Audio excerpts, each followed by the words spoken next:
भारत दे विच जिहड़ा ना वो सियासी अखाड़ा जिहड़ा है वो बिल्कुल सच चुकिया और मगरबी बंगाल तो लैके आसाम तक इलैक्शन होण जा रहे ने।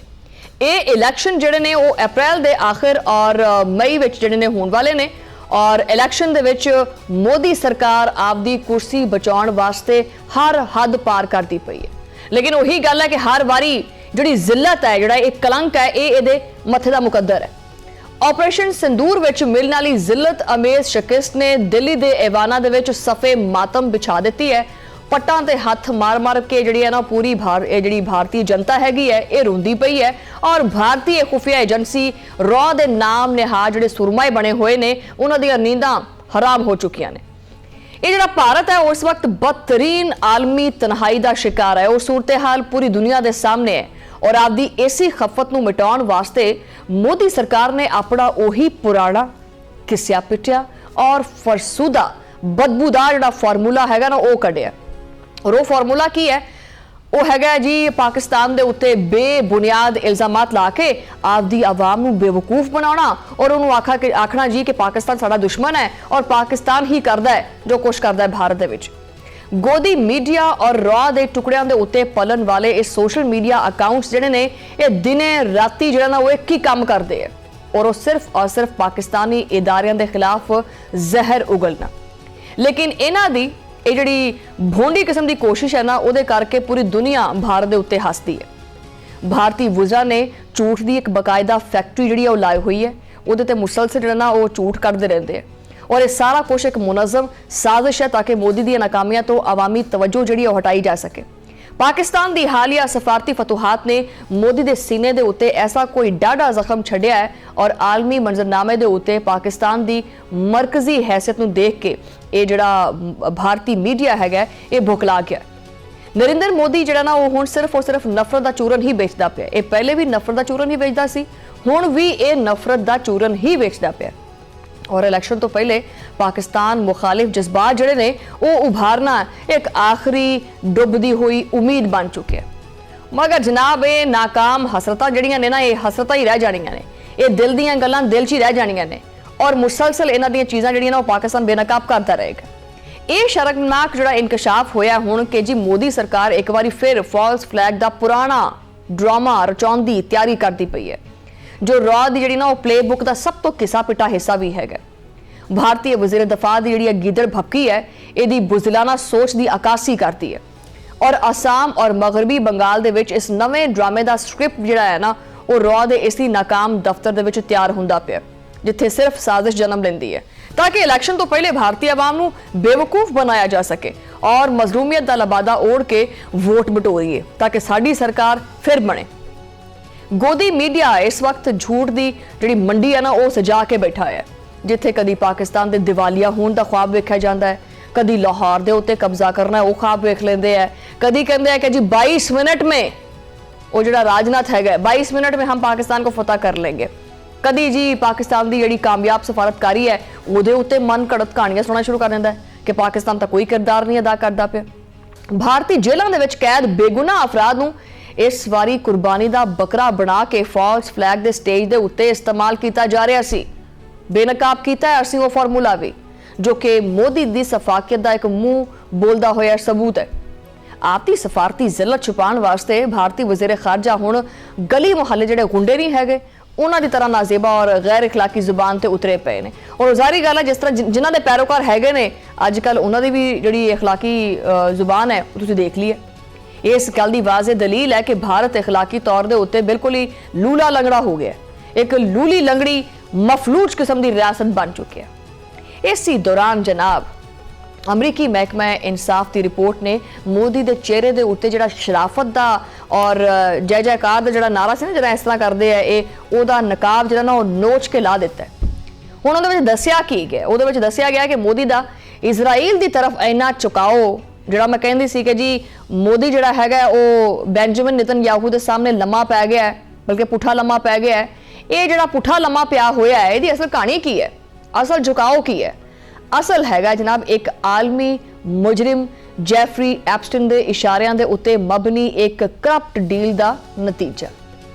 ਹੁਣ ਇਹ ਗੱਲਾਂ ਸਾਰੀਆਂ ਫਿਰ ਕਹਿੰਦੇ ਆ ਕਿ ਅਸੀਂ ਭਾਰਤੀ ਮੀਡੀਆ ਦੀ ਤਰ੍ਹਾਂ ਕਦੀ ਵੀ ਕੋਈ ਐਸੀ ਖਬਰ ਨਹੀਂ ਆਖੀ ਕਿ ਜੀ ਮਨ ਘੜਤ ਕਹਾਣੀ ਬਣਾ ਲਈਏ, ਕੁਝ ਖਬਰ ਦਾ ਨਾ ਕੋਈ ਸਿਰ ਹੈਗਾ ਨਾ ਪੈਰ ਹੈਗਾ, ਐਵੇਂ ਹੀ ਬਸ ਲਾਈਟ ਕੈਮਰਾ ਐਕਸ਼ਨ ਤੇ ਕਿਉਂ ਕਰ ਦਿੱਤਾ। ਨਹੀਂ, ਇਸ ਤਰ੍ਹਾਂ ਨਹੀਂ ਹੈਗਾ। ਇਹ ਖਬਰ ਮੈਂ ਨਹੀਂ ਦੇ ਰਹੀ, ਇਹ ਅਮਰੀਕੀ ਅਖਬਾਰ ਹੈ ਨਿਊਯਾਰਕ ਟਾਈਮ, ਉਹਨੇ ਦਿੱਤੀ ਹੈ, ਪੜ੍ਹ ਕੇ ਜਾ ਕੇ ਦੇਖ ਲਿਓ। ਨਿਊਯਾਰਕ ਟਾਈਮਸ ਨੇ ਮੋਦੀ ਸਰਕਾਰ ਦਾ ਜਿੰਨਾ ਵੀ ਕੋਈ ਕਾਲਾ ਧਨ ਹੈਗਾ ਸੀ ਨਾ, ਉਹ ਸਾਰਾ ਦਾ ਸਾਰਾ ਖੋਲ ਕੇ ਰੱਖ ਦਿੱਤਾ ਹੈ। ਭਾਰਤ ਦੀ ਜਿਹੜੀ ਸਟ੍ਰੈਟੇਜਿਕ ਪਾਲਿਸੀ ਹੈਗੀ ਹੈ, ਉਹ ਦਰਅਸਲ ਇੱਕ ਜਿੰਸੀ ਸਮਗਲਰ और मुजरिम एप्स्टीन दी मरहूने मन्नत सी खुलियां करना दियां खिड़कियां। इस डील दा मकसद वाइट हाउस दे विच खुशामद करना और बदले दे विच $2 अरब दा असला खरीदना, ताकि करप्शन दे जिहड़े पहिए ने ना वो चलदे रहन, वो फिरदे फुरदे रहन। ये एप्स्टीन वर्गा घटिया इंसान जिहदे करके इन्ना वावेला भी मच गया। जिवें ही एप्स्टीन दी खबरां बाहर आईयां तो दुनिया ते जंगां लग गईयां। इस तरह के इंसान का उन्होंने कहना है जी कि मोदी दी पॉलिसियां उन्होंने इशारे के उत्ते नचदियां सी एप्स्टीन ते, और वो ट्रंप की जिहड़ी काबीना है उहदी खुफिया मालूमात भी मोदी दे हवारियां नूं फराहम करता सी। एप्स्टीन नहीं बल्कि अनिल अंबानी वर्गे मोदी दे जिहड़े चहेते हैगे ने, वो भी अमरीकी हलकियां दे विच इह रसाई देंदे सी, जिन्हां दे विच जैरेड कुशनर दीयां मुलाकातां भी ने। वो इसी करप्ट नैटवर्क का सहारा लैंदियां सी। अंबानी ग्रुप नूं मिलण वाले जिहड़े वड्डे वड्डे ठेके ने, और 2016 का यह बदनामे जमाना राफेल मुआहिदा जिहड़ा है, जिहदी कुत्तियां वाली वैसे ही हो गई, जिहड़ी इन्नी जलालत नहीं होगी राफेल दी, वो भी इसी आलमी गठजोड़ दा और लुट मार दा नतीजा साबित होया। मार्च दे विच सामने आने वाले पैगामात ने अनिल अंबानी दे गिरद जिहड़ा घेरा हैगा सी ना, उहदियां तलावां मजीद खिच दित्तियां और तंग कर दित्तियां। उहदे असासे जिहड़े ने ना, वो मुंजमद होण दीयां खबरां मोदी सरकार वास्ते एक डरावना ख्वाब बन गई। मालियाती रिपोर्ट्स के मुताबिक अंबानी की जिहड़ी दौलत है, जो कदी 45 अरब सी, हुण वो जनाब आ कोड़ियां दे भाव जिहड़ा ना वो महज 1 अरब 70 करोड़ रह गई है। और इस बुरे वक्त दे विच जिहड़ा ना वो एप्स्टीन वर्गा जिहड़ा मुजरिम है, उन्हें फिर आख्या कि जी मैं थोड़ा साथ देना वा, वो बनिया सहारा। अनिल अंबानी ने 23 मई 2019 ਨੂੰ ਐਪਸਟੀਨ ਦੇ ਘਰ ਦਾ ਦੌਰਾ ਵੀ ਕੀਤਾ, ਜੋ ਕਿ ਭਾਰਤੀ ਇੰਤਖਾਬਾਤ ਦੇ ਨਤਾਇਜ ਦਾ ਦਿਨ ਸੀ। और ਇਹ ਮੁਲਾਕਾਤ ਜਿਹੜੀ ਉਹ ਐਪਸਟੀਨ ਦੀ ਗ੍ਰਿਫਤਾਰੀ ਤੋਂ ਤਕਰੀਬਨ ਕੋਈ ਚੰਦ ਹਫ਼ਤੇ ਪਹਿਲੇ ਹੋਈ ਸੀ, ਜੋ ਕਿ ਮੋਦੀ ਦੇ ਜਿਹੜਾ ਨਾ ਉਹ ਯਾਰਾਂ ਦੇ ਅਸਲ ਠਿਕਾਣਾ ਦੀ ਨਿਸ਼ਾਨਦੇਹੀ ਕਰਦੀ ਹੈ। ਮੋਦੀ ਸਰਕਾਰ ਦਾ ਇਹ ਇਖਲਾਕੀ ਦਿਵਾਲੀਆਪਣ ਹੁਣ ਪੂਰੀ ਦੁਨੀਆ ਦੇ ਵਿੱਚ ਭਾਰਤ ਦੀ ਜਿਹੜਾ ਨਾ ਉਹ ਰੁਸਵਾਈ ਦਾ ਜਿਹੜਾ ਨਾ ਬਾਇਸ ਬਣਦਾ ਪਿਆ, क्योंकि उन्होंने यार और मददगार सारे दे सारे आलमी सतह के उत्ते मुजरिम निकले ने। दूजे पासे यूपी के जिहड़े इंतहा पसंद झूठे ये जिहड़े मोदी जिहड़े हैगे ने ना, वो एक योगी आदित्यनाथ जिहड़ा हैगा उहदे सिर ते खून सवार होया होया मुसलमानां वास्ते। मुसलमानां दे खिलाफ हुण जिहड़ा ना वो खुलेआम जहर उगलना शुरू कर दिता है। देखो पहले जिहड़ा ना ये मुसलमानां दे नाल जिहड़ी नफरत सी या इस्लाम मुखालिफ जिहड़ा बयानियां हुंदियां सी, वो इन्ना जिहड़ा ना खुल के सामने नहीं आंदा सी, लेकिन टके छुपियां चीज़ां चलदियां रहिंदियां सी, हल्के फुल्की कोई वारदातां मुसलमानां दे खिलाफ हुंदियां रहिंदियां सी। लेकिन ये बकायदा हुण अपनी जिहड़ी पॉलिसी है ना, उहदा हिस्सा बनाना शुरू कर दिता है इन्हां ने, और मुसलमानां दे खिलाफ जहर उगलना शुरू कर दिता है। और भारत के नाम निहाज जिहड़े जमहूरी चेहरे ने, उन्हां दे उत्ते जिहड़ी कालक है ना, वो मलिंदी पई है उन्हां दे मत्थे दे उत्ते।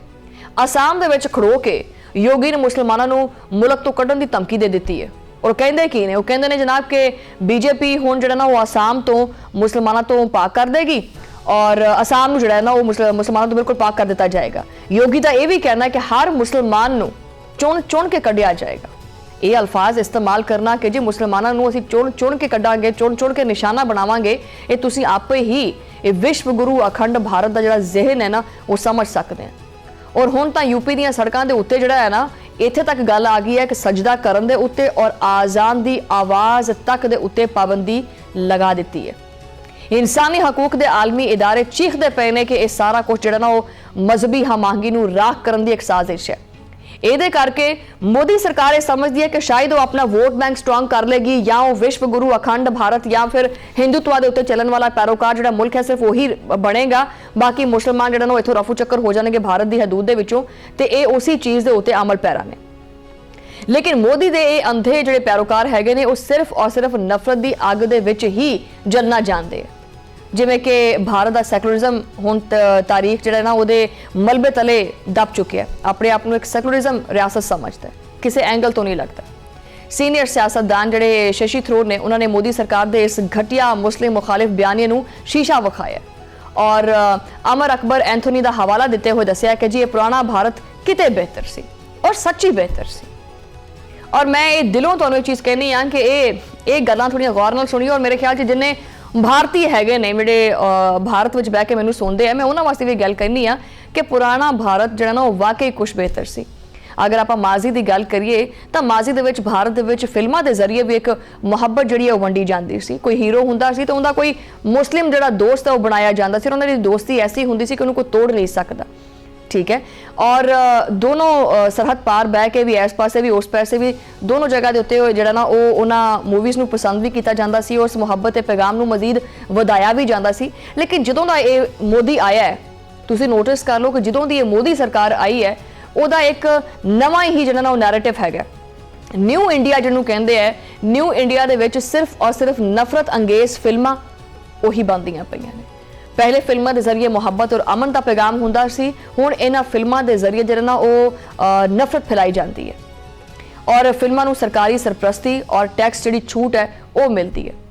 मोदी सरकार ਹੁਣ सिनेमा ਨੂੰ भी मुसलमानों के खिलाफ एक प्रोपोगेंडा मिशन के तौर पर इस्तेमाल करती पई है, जो कि इस गल का वाज़ह सबूत है कि भारत दी जड़ां सिर्फ और सिर्फ नफरत में डुबियां हुई ने। शशि थरूर दे बकौल ये रवैया भारत जी बची कुछ जी इकदार हैगी ने ना उन्होंने भी खा जाएगा और मुल्क नूं मजीद अंधेरियां दे विच लैके जाएगा, जिथे सिर्फ शिदत पसंदी का राज होएगा।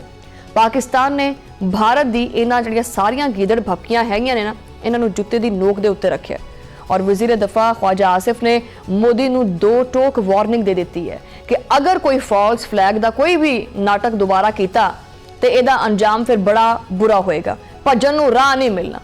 उन्होंने वाज़ह किया कि इस बारी पाकिस्तान सिर्फ और सिर्फ दफा नहीं करेगा, पाकिस्तान इस बारी सिर्फ दफा नहीं करेगा जिहड़े बल्कि भारतीय हैगे ने इन्हां नूं कलकत्ता तक जिहड़ा ना वो लैके जावांगे, भजदे होए दम दबा के जाणगे। असीं आपदी ज़मीन का सौदा करना नहीं जानते। मोदी सरकार याद रखे कि इलैक्शन जितन वास्ते मासूमां दा खून बहाना बहुत महंगा पै सकता है और आलमी बरादरी नूं भी इस दहशतगर्द जिहड़ी रियासत हैगी है इहदा नोटिस लेना चाहिए जो कि खिते दे विच अमन नूं दाव ते लांदी है। भारत इस वक्त जिहड़ा ना जनूबी एशिया दा वो कैंसर बन चुकिया है ना कि जो कि आपदी दाखिली नाकामी छुपाउण वास्ते किसी भी हद तक जा सकता है। मोदी दा इह सियासी जनाजा हुण उठण नूं हैगा क्योंकि करप्शन और इंतहा पसंदी ने भारत के ढांचे नूं एक दीमक ला दी है और दीमक इनू चटदी पई है। अंबानी की बर्बादी होवे या एप्स्टीन वर्गे गलीज इंसान नाल दोस्ती, मोदी सरकार का हर भयानक चेहरा जिहड़ा है ना वो दुनिया के सामने बेनकाब हो चुके हैं, बल्कि बेनकाब नहीं बल्कि नंगा कह देने नंगा हो चुके हैं। इंतखाबात जितन वास्ते फॉल्स फ्लैग वर्गे बुजदिलाना होछे हथकंडे इस्तेमाल करना और मोदी की सियासी मौत का एतराफ है और हुण जिहड़ी दुनिया है वो इहदे झूठ के उत्ते यकीन नहीं करती। पाकिस्तान के उत्ते इल्जामात ला के मोदी हुण सिर्फ और सिर्फ आपदी रसवाई जिहड़ी ना छुपाना चाहता है क्योंकि हर महाज के उत्ते इनू शिकस्त मिलती है। तारीख गवाह है कि जुल्म और नफरत का इंजाम हमेशा जिहड़ा ना वो मिट के ही रहिंदा है और मोदी का जिहड़ा यही फरोनीयत वाला जिहड़ा लहजा है ना और जिहड़ी रॉ दी बुज़दिलान चाल हैगी है ये तारीख दे विच जिहड़ा कूड़ेदान हैगा ना उहदे विच सिੱਟਣ ਦੇ मुतरादिफ है। आने वाले दिनों दे विच मोदी सरकार अपनी साख किन्नी क बचा सकती है तो पता चल जाता है, लेकिन इस जुमले के नाल कि हर अरूज नूं जवाल लाजमी है। जिहड़ी जिल्लत है वो तो लिखी चुकी है, वो तो मुकद्दर बन चुकी हुई है। मजीद जिल्लत जिहड़ी है उसकी हद की होएगी ये तो आने वाला वक्त ही दस सकता है।